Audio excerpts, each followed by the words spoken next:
Would you like to discover 5 anxious avoidant personality disorder treatment and cures? Hi, I'm Antia, founder and creator of the Magnetize Your Man Method. And look, if you are new here to this channel, click that bell right below so you get notified when that next juicy video comes your way that helps you to attract the right man for you. So look, having an anxious avoidant personality disorder is no fun because it means you literally have a living parts conflict inside of yourself. That part of you that wants to have that deep connected long-term relationship, and that other part of you that just wants to have space, independence, and wants to be by herself. So what to do? Do not fear. I have the right cures right here for you. Cure number 1, reach for help. Now let's break this down a little bit.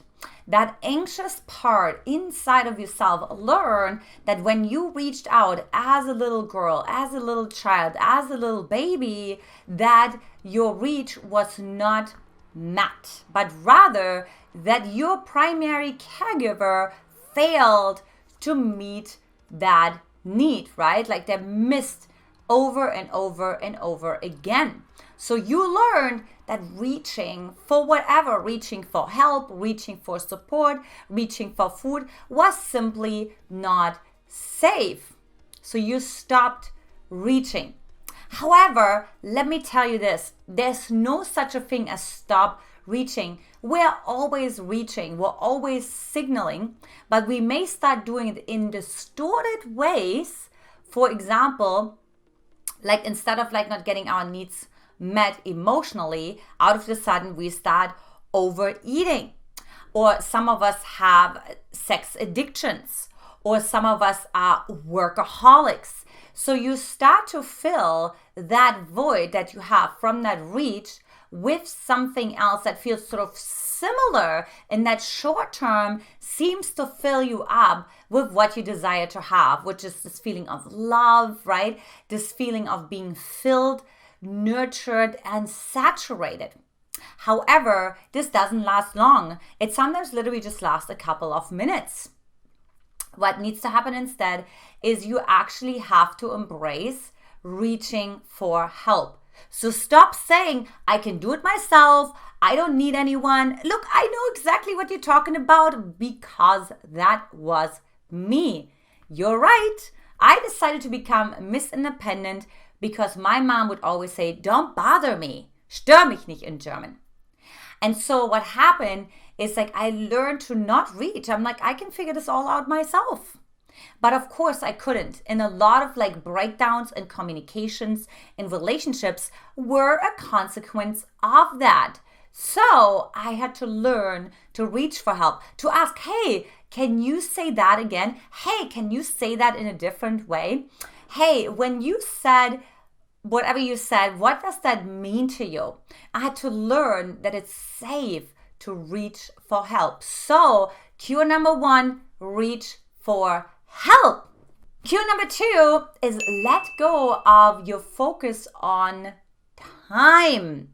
Now, what we see with anxious avoidant and also anxious personality disorder and attachment styles is that they tend to really focus on time. Time being the marker for certainty, right? But what's really interesting is that we actually see in the research that, 0.0 with, I think it's 1% of the human atom is particle, meaning that is the time, that is the certainty. Less than 1%, 1%, right, is particle, right? This is what we're holding on to. This is what we know, our past.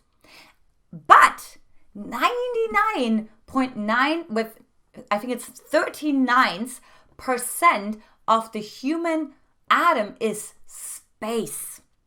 So what you have to learn is become comfortable in the unknown, right? You become comfortable in places where that you can't measure with time, but rather that time can be circular. Now, what do I mean by that? When we say time is linear, meaning we're focusing on this less than 1% particle, that would really be saying, okay, so first I need to have a long-term relationship, and first I need to do all those things, and then eventually I'm going to attract my husband, right? However, when we say, hey, time is circular, let it be in the 99.9 by 39% of the human of the space that we talk about, right? Then we would say, hey, everything can happen at the same time. You can make quantum leaps. It doesn't matter if you never dated in your entire life, which again was me. I was that eternal single, and then after 10 years of being single, my longest, I call it situationship, was 2.5 months. I met my husband, Brody, who I then also got married to, right? So it doesn't have to go so linearly. Everything can happen at the same time. So that is the invitation, letting go of that whole time. Another example, what we want to bring here is, imagine you're at a dentist, right? So what happens? So you want to actually see how time is relative and how this actually relates to that anxious part inside of yourself. So when you are at the dentist office, right, what do? When something gets drilled around your tooth, right, you get your cavity removed, what happens? You're leaning out, right? Like, oh my gosh, like I want to be over with that, right? I don't want to feel that pain, right? So then what you do is like you're leaning out of it. That means you're actually elongating time. So it seems like 5 minutes feel like 5 hours, right? But remember what Albert Einstein said, waiting for a train seems to take forever. Being on the train, time goes by in a second. So now picture yourself in the arms of a loved one, right? Of like the man of your dreams, right? How fast do 5 hours go by, right? They feel like 5 minutes. Why? Because you're leaning in, right? So what does that mean? What that means is really letting go of time. Don't say like, okay, I've known this guy now for 3 weeks and 2 days and 5 hours, right? Instead of just like, I'm here. It doesn't matter what happened in 3 weeks or 3 months or 3 years or whatever the case may be, or when somebody's birthday is or when your anniversary is and whatever. This doesn't give you more certainty. What gives you more certainty is actually saying, I'm leaning into the uncertainty and letting go of that whole relationship with time. Cue number 3, stop merging. So what do we see here with an anxious attachment style? One of the coping mechanisms, one of the survival patterns is merging with the other person. Now look, it actually starts out like this. We're actually merged at the nervous system level with our primary caregiver when we come out of the womb, right? Even when we're in the womb.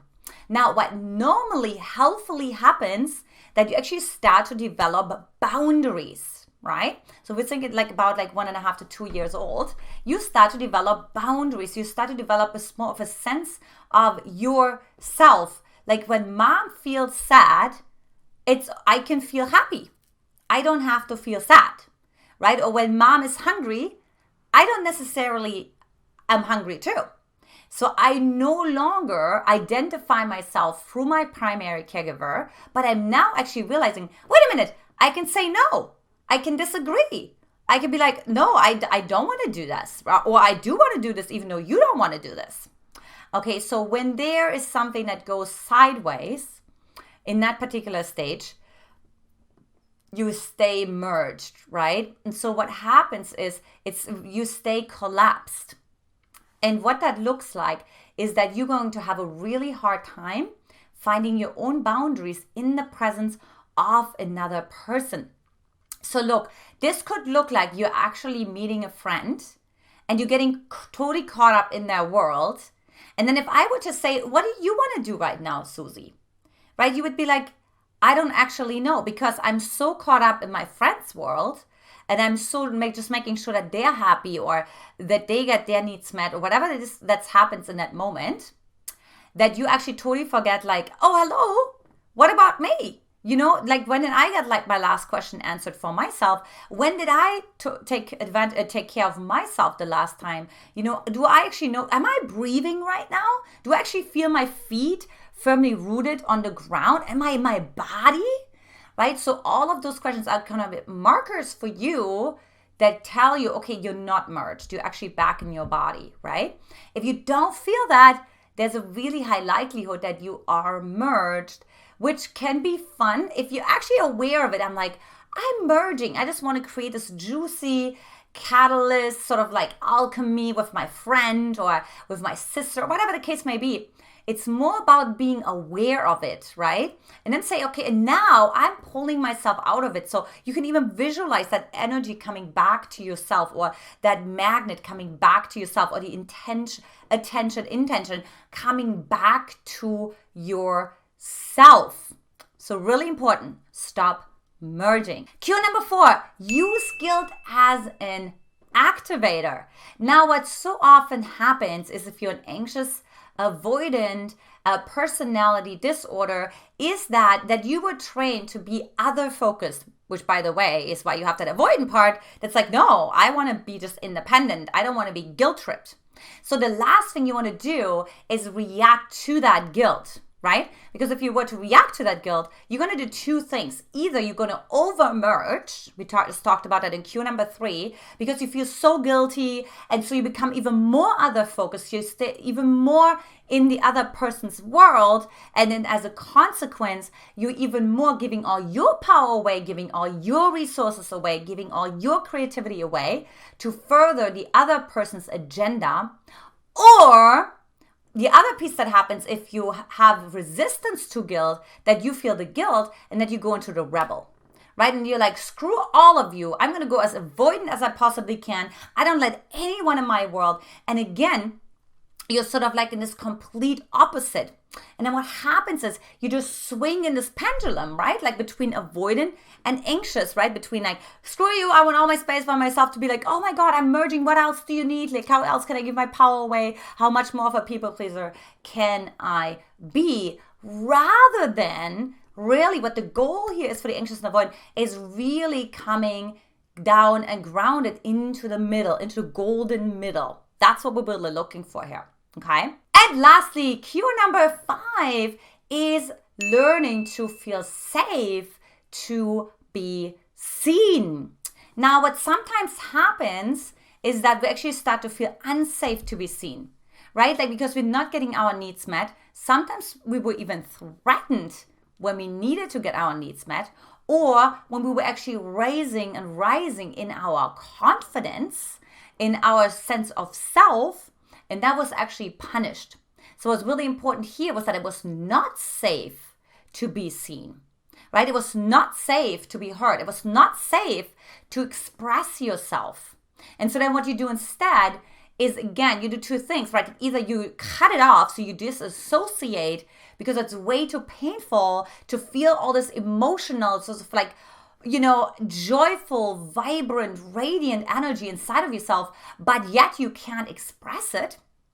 Or the other way how you're going to go about it, again, you help somebody else to be seen, right? So you're like, oh, I see you. Yes, I see you. I help you to be so seen, and I celebrate you so much, right? Very typical for an anxious avoidant, that they actually start projecting everything onto the other person that they actually want to receive for themselves. Obviously very unhealthy, because ultimately you stay overmerged, you overly give your power away, and you're never going to come back into your own center and get actually your own needs met.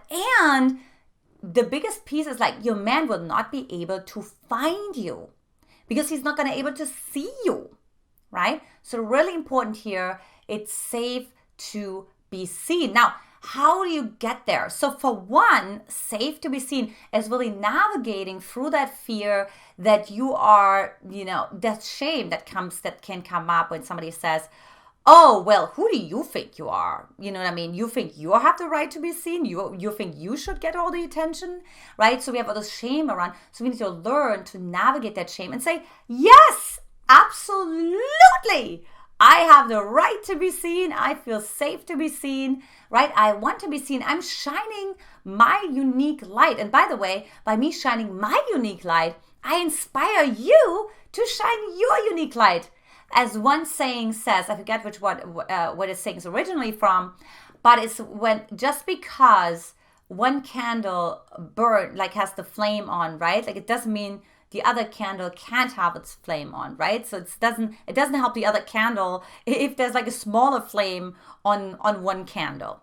Okay, so same thing. It doesn't help anyone when you dim your light, but it helps everyone when you shine your light, because you give them permission to shine the light as well. And that same is also relating to the partnership that you're either already in or that you are attracting into your life. So ladies, this is it for today. The 5 cures and treatments for anxious avoidant personality disorder. Well, look, I want to hear from you. So the question of the day is, which of those 5 treatments and cures do you resonate the most, and do you commit to start integrating into your life? Get even a girlfriend on board as well. Would love to hear from you in the comment section as well. Also, if you thought this video was helpful, love it, share it with your girlfriends, and of course, subscribe to my channel. If you also want to learn what it actually means to be in full alignment, actually knowing like, Antia, I don't actually know what you mean when you say disassociation, disconnection. Like, what do you mean? What's happening? Then I invite you to take my Magnetize Your Man quiz, because you'll actually see what's going on inside of you. Where are you associated? Where are you fully connected? And where are you not? Okay, so take that. You can hop on over to magnetizeyourman.com, grab it right there, or you can go to magnetizeyourman.com and click that link right below as well to get that quiz right in your inbox. All right, ladies, this is it for today. I believe on you. Shine your unique light. You are amazing. Show it to the world. Much love, and I will talk to you very soon. Much love. Bye-bye.